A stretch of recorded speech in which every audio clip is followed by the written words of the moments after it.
let's learn how to play Hungarian Song by Jon George. Now this is from a series that I highly recommend.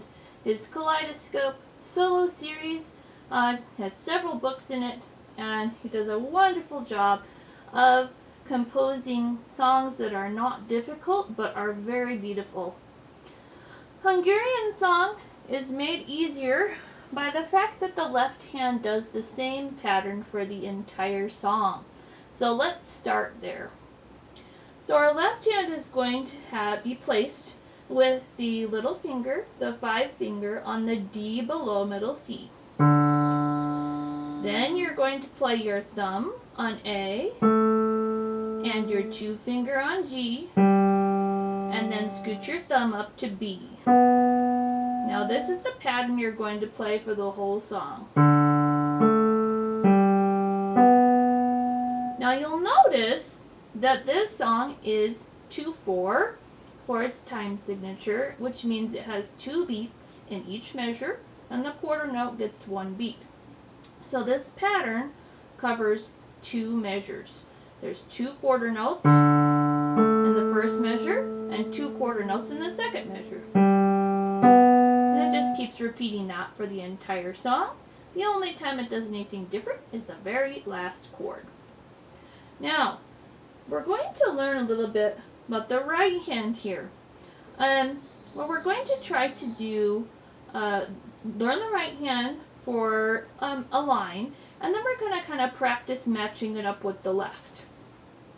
Now the right hand has a combination of 8th notes, quarter notes, and the occasional half note. The left hand is only playing quarter notes, so you can tell that the right hand will sometimes play more notes than the left hand is playing, or it'll sometimes play less notes than the left hand is playing, depending on which type of note it's doing. Let's start with the right hand for the first line. So we're going to start with our hands. We're going to have our 3 finger on the F above middle C, and we're going to play 2 8th notes followed by a quarter note. That's going to make the first measure. So 3 finger F followed by 2 finger E, and then thumb on D. And the rhythm is short, short, long. Because half notes only get half a beat, or 8th notes only get half a beat, quarter notes get a full beat. So it's like short, short, long. The next measure does the same rhythm. We're going to have 5 finger on A, followed by 4 finger on G, going back to 5 finger A. Third measure is all 8th notes. So it's going to be short, short, short, short. And we're going to have our 3 finger F, followed by 4 finger G, 5 finger A, 3 finger F. And the fourth measure is 2 8th notes followed by a quarter note. 2 finger E, followed by thumb on C. You have to stretch a little bit for that one. And then 2 finger D. Now the whole line sounds like this.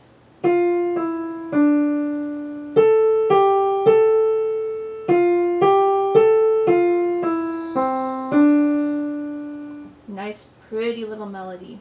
Now let's figure out how it matches up with the left hand. So the measures where there's 2 8th notes followed by a quarter note. The right hand will play 2 notes while the left hand only plays 1. And then both hands will play the quarter note together. So it's going to sound like this. Same thing for the second measure. And the third measure, you're going to have 2 8th notes in the right hand for each quarter note in the left. Notice I started the pattern over again in the left hand. The last measure, same, 2 8th notes for the first quarter note in the left hand, and then both hands play their quarter notes together. Okay, that's the first line. Let's take a look at the second line. The right hand is going to play an 8th note, followed by an 8th note, that's tied to a quarter note of the same note. So effectively you have half a beat, a short note, followed by a very long note, which is a beat and a half. Because when you have two notes that are the same, that are tied, you don't have to play that second note. You just hold it for the same amount of both notes tied together. So it's going to sound like this. Thumb on C, followed by 2 finger on D. Now one of the easiest ways to count this is to pretend that our shortest note gets 1, okay?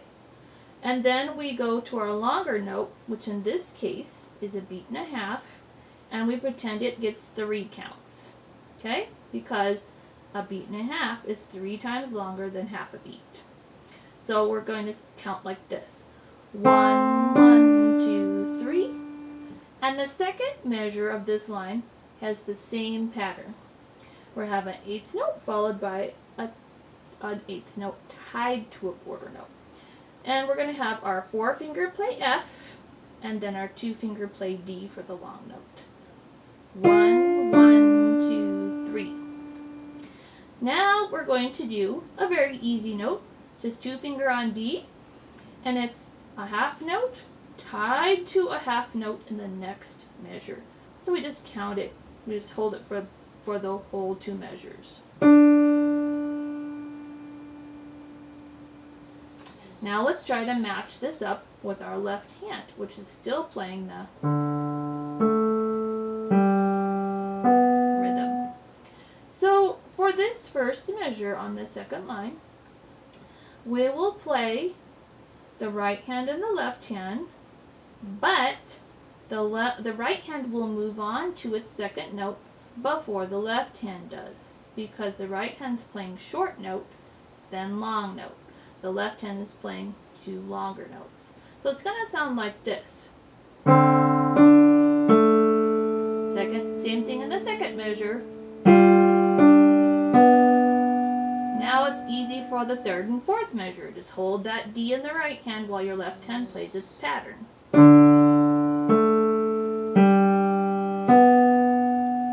Now this third line in the song is an exact repeat of the first line.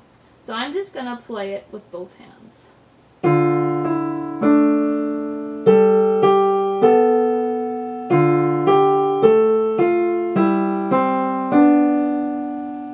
Now the fourth line is, let's learn the right hand first. Our hand gets to stay where it was. We're going to start with 4 eighth notes. Our right hand will play 4-finger F, 3-finger E, 2-finger D, thumb on middle C. Second measure is 2 quarter notes, 2-finger D, 4-finger F, and the last 2 measures of the line are 2-finger D, and it's just 2 half notes tied together, so we get held for 2 whole measures. Now let's put it with the left hand. This first measure will have 2 eighth notes in the right hand for every 1 note we play in the left hand. Sounds like this. Now this next measure they're going to match because they're both playing quarter notes. And the third measure is easy. Hold the D in the right hand while your left hand plays its pattern.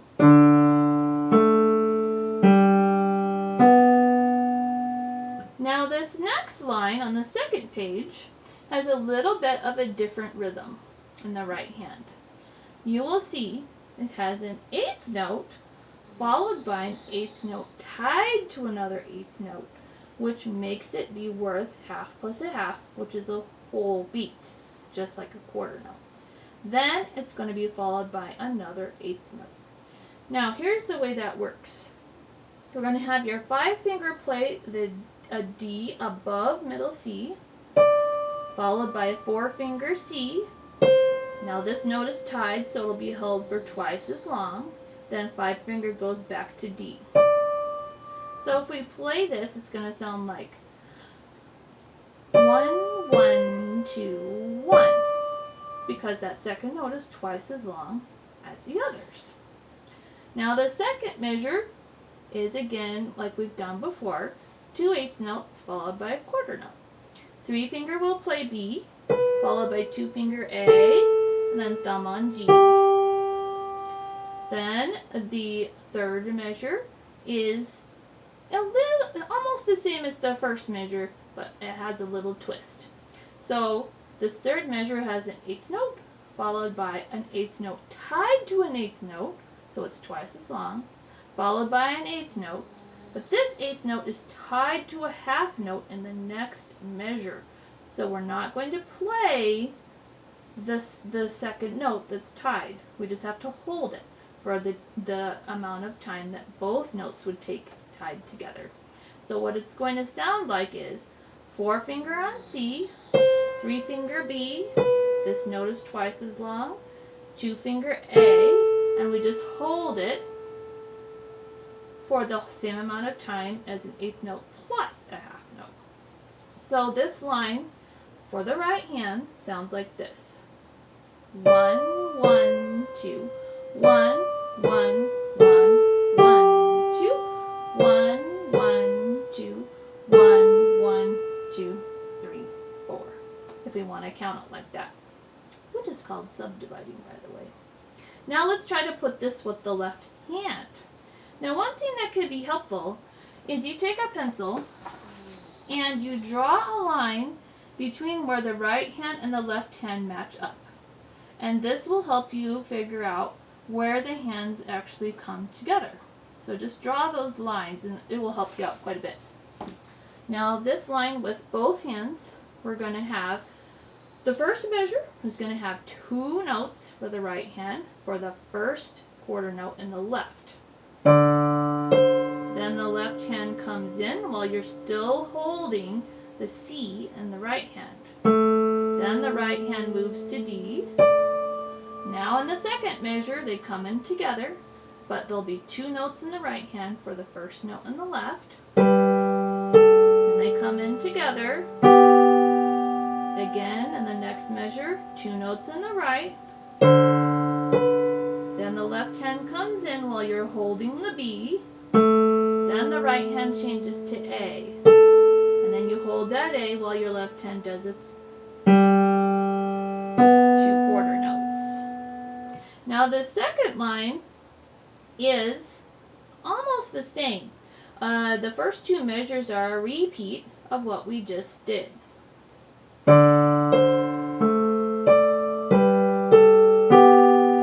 Now this part is a little bit different. The right hand's going to play 4 8th notes. 4-finger C, 3-finger B, 2-finger A, and thumb on G. Then we're going to do 2 quarter notes, 2-finger A, 4-finger C, and then 2-finger A, which happens to be tied to another A on the next line. So you won't play the second A, you'll just keep holding it down. Now let's see if we can play this whole line with the right hand. 1, 1, 1, 2, 2, 2, 3, 4. And let's put it with the left hand. Going to have 2 notes in the right hand to the first note in the left. And while you're holding the C in the right hand, the left hand will play its A. Then the right hand will play its D. Now they come in together on the next one, but there's still 2 notes to the right hand for the first note in the left. Then they come in together. Now on this line, or this measure, 2 notes in the right hand for each note in the left. Now they match. Now it may sound a little weird, but it's going to resolve in the next measure. And we hold the right hand while the left hand plays its pattern. Now let's go straight into the third line, where you just keep holding the A while the left hand finishes its pattern. Now you're going to see that we're going to have to move our right hand down lower. So the right hand is going to play 4 8th notes. It's going to start with its 4-finger on F, 3-finger E, 2-finger D, thumb The next measure is 2 quarter notes, 2-finger D, 4-finger F, and then 2-finger D. This is a half note tied to another half note in the next measure, and we just hold it. Now this whole line is going to sound like this. Here's where we were holding the A that was tied to the last line, and we have to move our hand.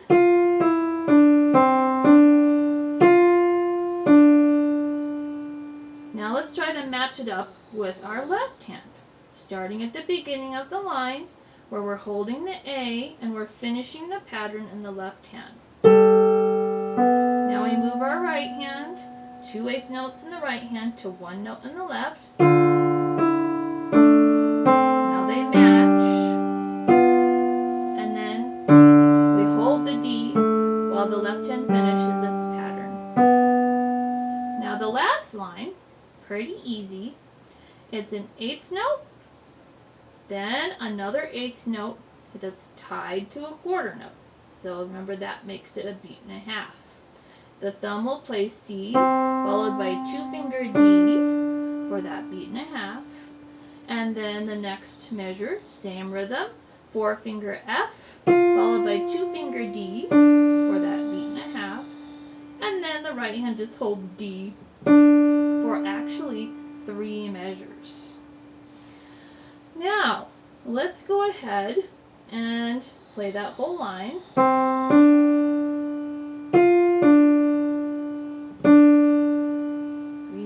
4, 5, 6.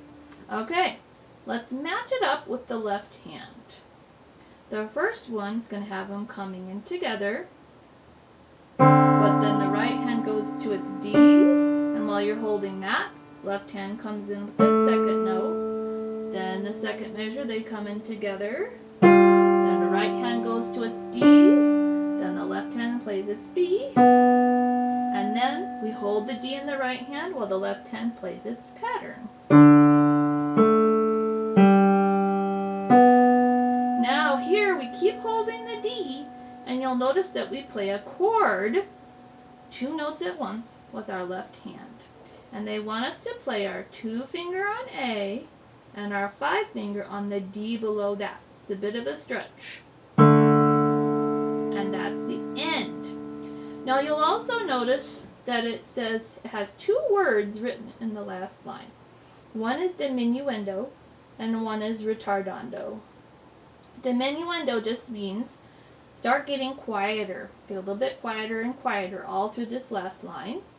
And retardando just means slow it down a little bit, starting from where they write that word. So this whole last line will sound like this. Notice I'll get quieter, and then I'm going to get a little bit slower for the last half.